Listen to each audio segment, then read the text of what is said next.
Hi, welcome back to my farm. Now, first of all, I'd like to apologise in advance if I sound a bit stuffy, or if I cough at all. I'm actually just trying to get over a cold, and my wife's trying to get over the same cold. In fact, the whole family's down with it at the moment. Yeah, I'm going to start by mentioning that I have actually done another change to my farm. It's a very time-consuming change to have done, and a very expensive change to be done. But unless you know my farm very, very well, it's also going to be pretty much an invisible change. So I'm going to point out to you what it is. Just let me go out here for a second so I can show you. If we go into my photos here, okay. Previously, before the change, this is what the map looked like of my farm. So I own all these paddocks here with the blue numbers. Now, these two paddocks here are the two that I do in crops that are behind AK and Fury Machines gaming houses.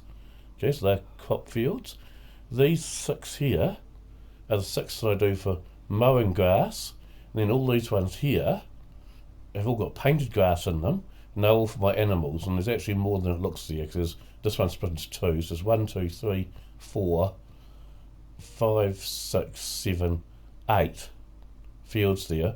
I don't have 8 fields full of animals, but what I do have is 8 fields that I can have animals in, and I move the animals around between those fields.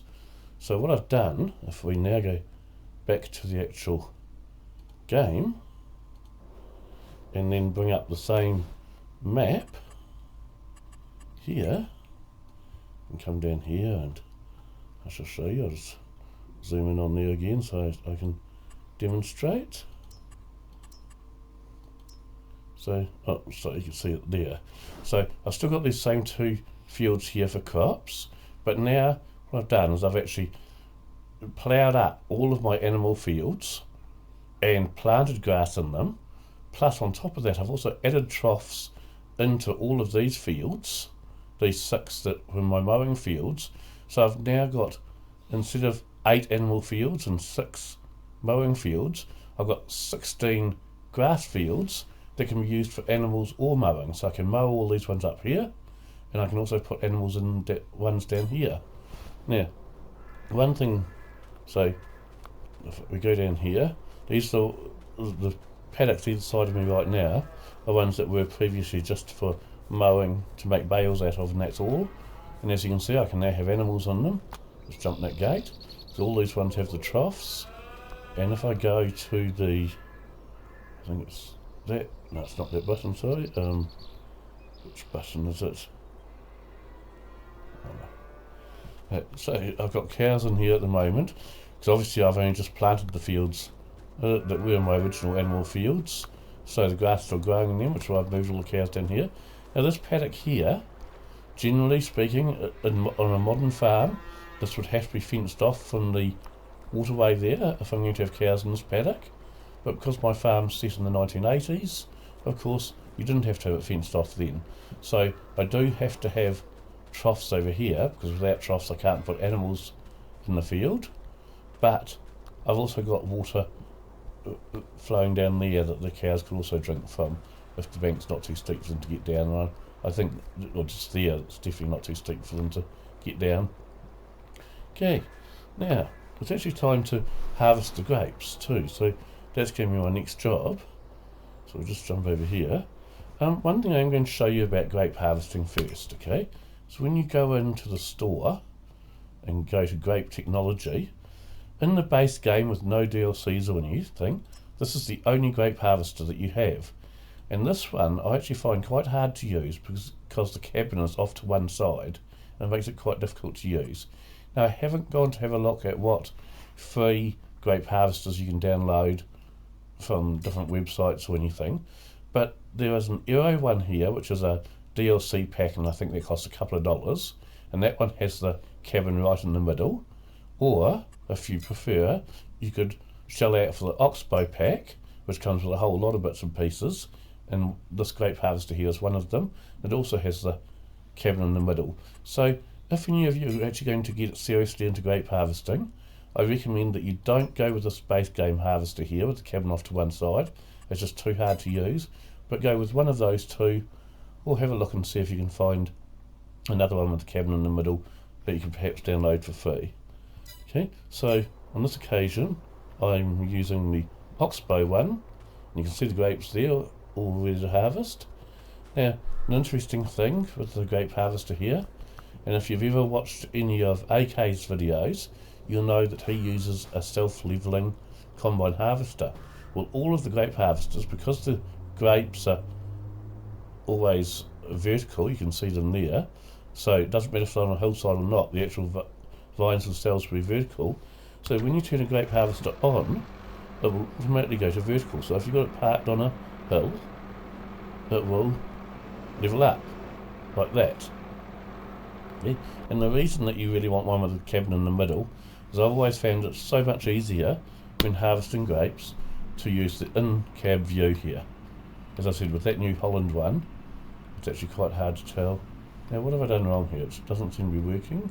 I've got it switched on, but I don't see the numbers going up, so bear with me a moment. Maybe I've done something wrong. Let's just check. Oh no, there are grapes. See, they've been picked off the vines. You can see there's no grapes behind it, but there are in front, so it is working. Oops. I just haven't gone far enough for it to... Oh, there you go, it's up to 1% now. So there you go, and this is how we harvest grapes. Now, I'm not going to harvest the whole vineyard online because it will take too long, and I don't like to do long videos because people won't watch them if they're too long.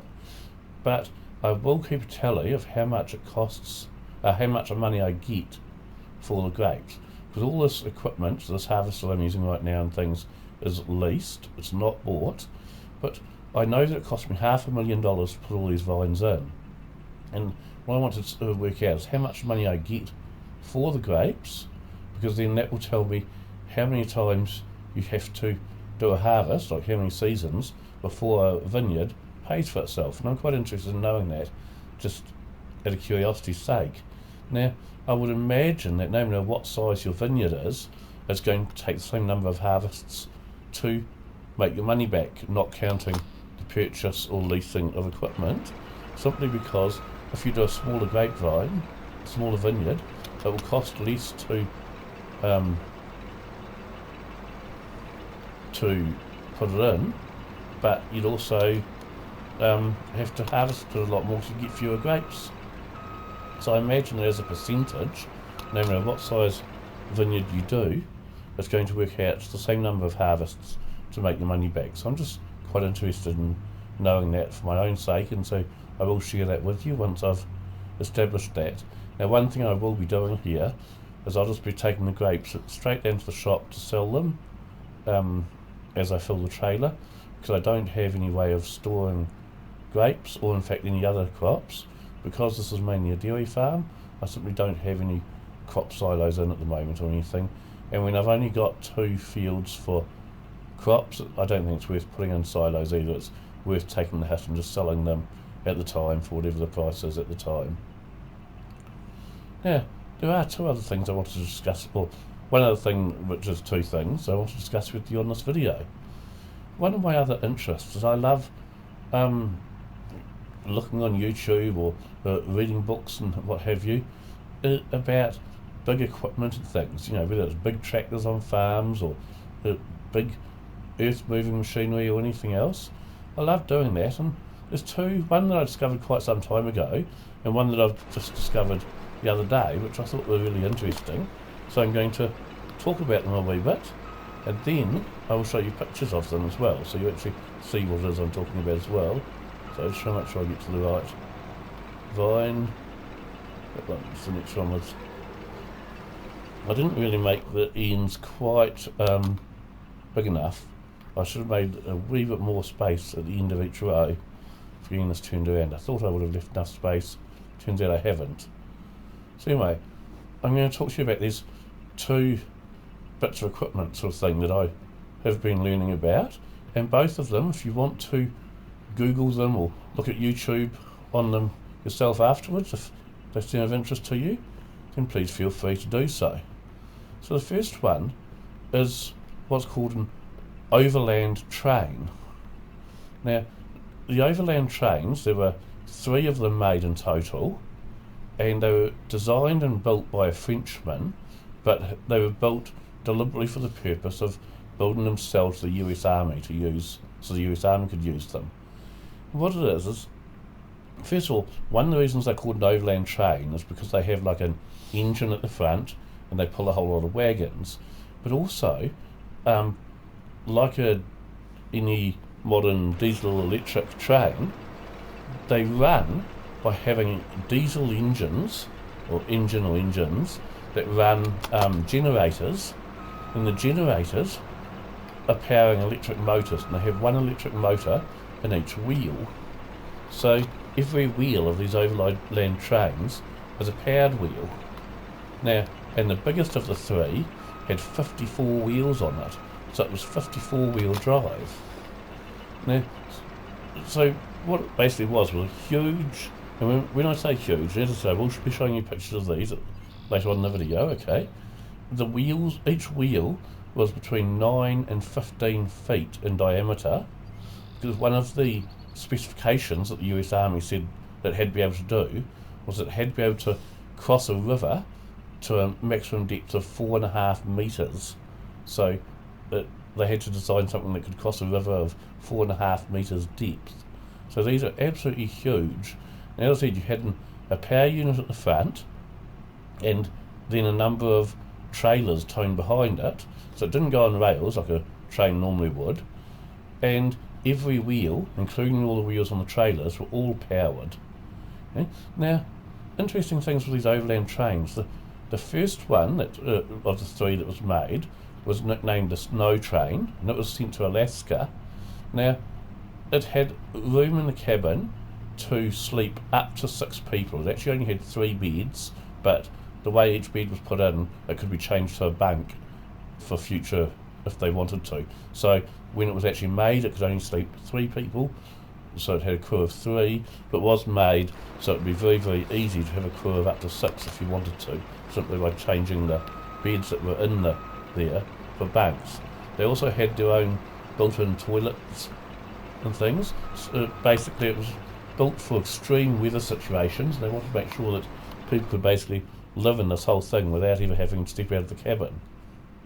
Now, the very first one that was made, the Snow Train, actually got stuck because one of the 3 people in the 3-people crew was the chef, was one of the 3, and not during the first drive, I think it was about the 3rd expedition that went on, the chef was at the wheel, and it got to a very steep incline. It actually turned out to be steeper than he realised, and these things don't have brakes, so to slow it down, you actually slow down the engines, slow down the current going to the wheels, which slow the wheels down, so there's no brakes to apply per se. And he hadn't been shown how to slow this thing down because it wasn't necessarily, and no one foresaw the fact he'd need to know how to do that, so they'd just never shown him. And as a result, he started gaining too much speed going down a snowbank. So in order to stop it, what he did is he deliberately drove into a snowbank off to the side, and unfortunately when he did that, it jackknifed between the engine and the first wagon, and the first wagon then hit the generators and started a fire, and the generators and the motor all got burnt out entirely. Now, there was absolutely nothing made at the time that could drive on snow and would be able to tow this overland train out of a snowbank. So it actually ended up sitting exactly where it was for about a year because they simply couldn't rescue it. There was nothing that could. The thing was just too big and it couldn't be towed by anything to get it out. Okay, we're just going to empty. Move that tractor and trailer there. Now the second one that was built was done for forestry, so it was about the same size as the first one, but it was built deliberately to be narrower than the first one, so it could get between trees easier, although it was designed so that you could actually just knock over trees if you had to, if there wasn't enough gap to get between them. And so the second one never got used in the same areas as where the first one had been used. So it wasn't until the third one was built that they managed to be able to save the first one, go and rescue it and get it out of where it had crashed. But that's not going to work. I'm going to have to approach the trailer from the downhill side, I think. Ooh, and I don't know if I've got enough. Oh, I don't have enough space there, do I? Okay, let's try that again. That was here. Sorry about this. So, yeah, when the third one was made, which was the biggest one of all, and it's the one that had 12 different wagons, plus the sort of engine at the front, that one they used to go and collect the first one again and tow it out of the snowbank. Interestingly enough, because when the engine and generators had burnt on the first one, it had been in, for lack of a better term, I'll call it engaged in drive at the time. Oh, come on, get off there. So all the, because as I said, there was a separate engine, electric motor, for each wheel, and inside the hub were all these cogs, and these cogs were still jammed in place in the drive mode type thing. There was no way of unjamming them, so what they had to do to rescue this the snow train, the very first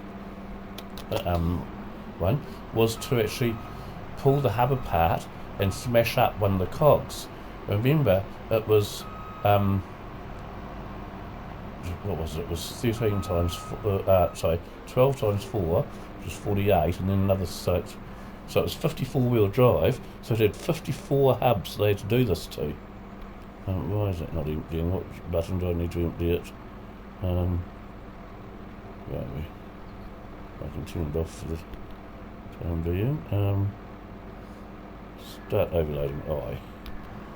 There we go then. Let's get this unloaded. Okay, so that's the overland trains. And then the other thing I want to talk to you about was a thing designed by the Russians called an Ekranoplan. Now, an Ekranoplan worked using the same kind of idea as a hovercraft. So, but it didn't look anything like a hovercraft. So how it looked, so I'm just going to work out which little, okay, so it's that one there I need to get. I've done most of this row, I've just got a wee bit of it still to go.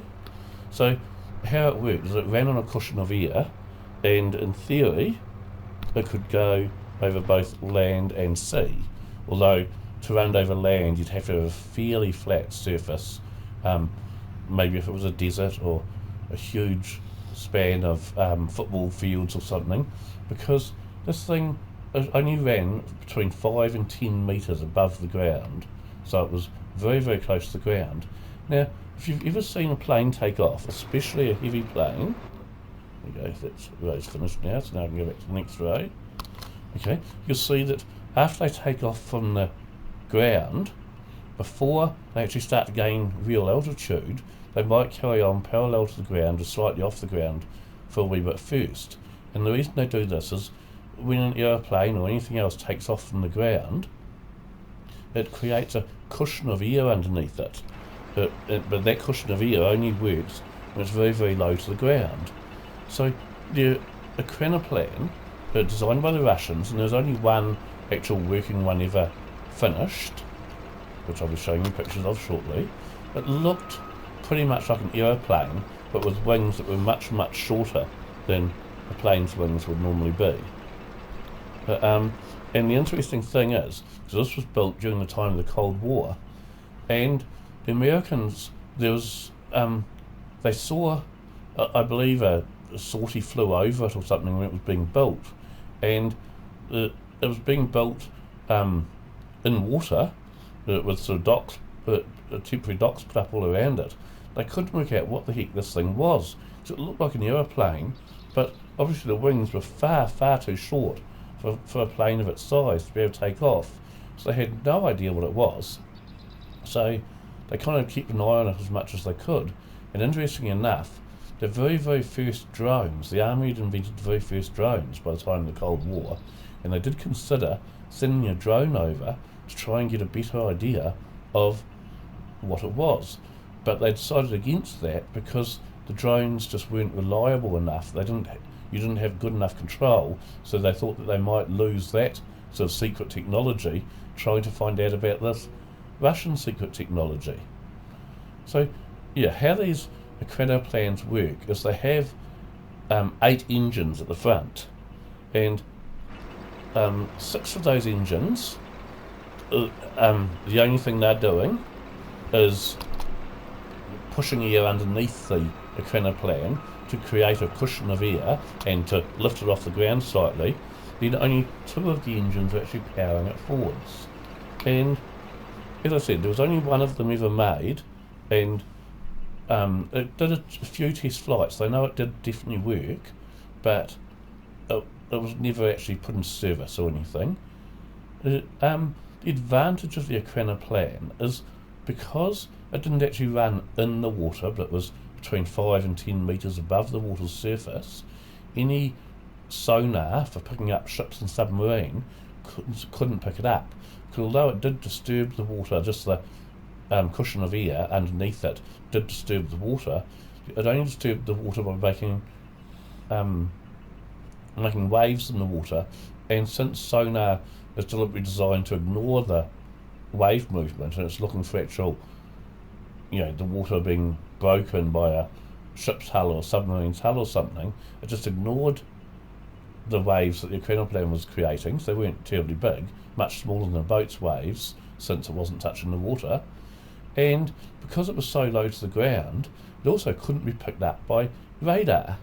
In fact, my understanding is the Russians actually even tried it themselves, see if they could get it by radar, and they discovered that if they had a radar pointing down low enough, which normally you wouldn't even have a radar pointing that low, and pointing in exactly the right direction, then it could pick this thing up as it flew towards it. But it had to be pointing in exactly the right direction and set at a very low angle. If it was at a normal angle like you'd normally have radars pointing, or if it wasn't exactly spot on to the right direction, then this thing was completely invisible to radar. Yeah, has 6 huge torpedo tubes on the top, and they could either carry torpedoes to take out ships and or submarines, or rockets to take out planes or anything else you wanted.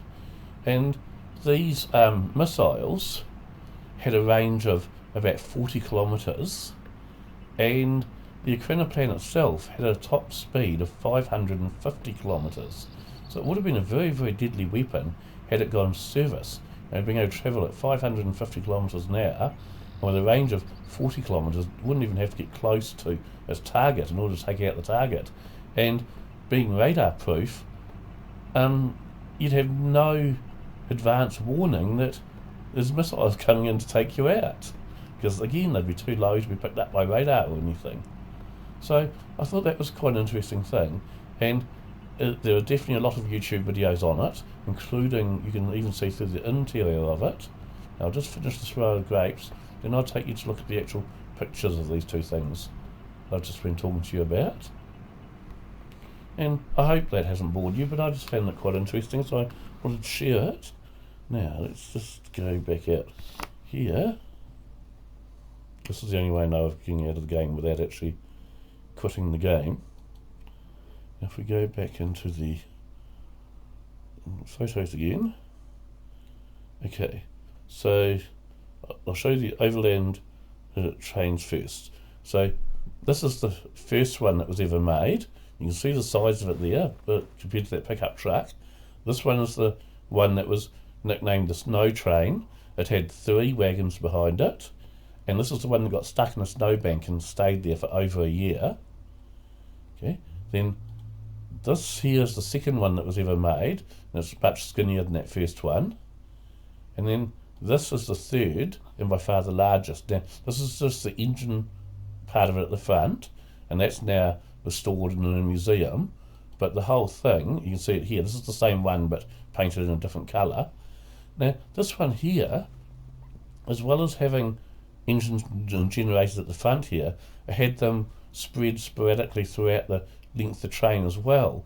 So in reality, with every single wheel being a drive wheel, this could have actually been an infinite length long. It wasn't limited in any way by weight or anything with all those drive wheels.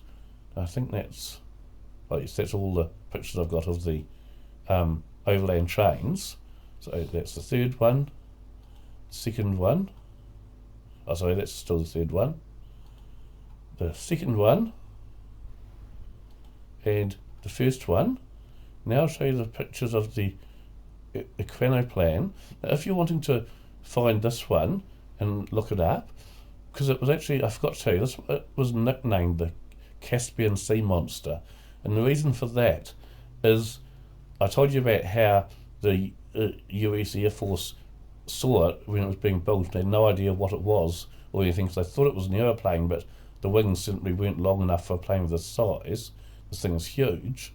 Well, they got more pictures of it later on, when it was left here at the edge of the Caspian Sea, and had the letters on the top KM. So the people flying over it who saw it decided to nickname it the Caspian Sea Monster. And I think I've got another picture of it here as well. Is it here? Yes. So there's a more close up, just so you can see how huge it is. You can see the people standing next to it. And this actually got left on this beach here for many, many, many years, and it's only recently been retrieved from the beach, and it's going to be fixed up for a museum type thing in Russia. So that's the other thing I wanted to show you. So thank you all very much for joining me for this video, and I will catch up with you all again later, and I will keep track of how much I make from the grape harvest. Thank you very much. Bye.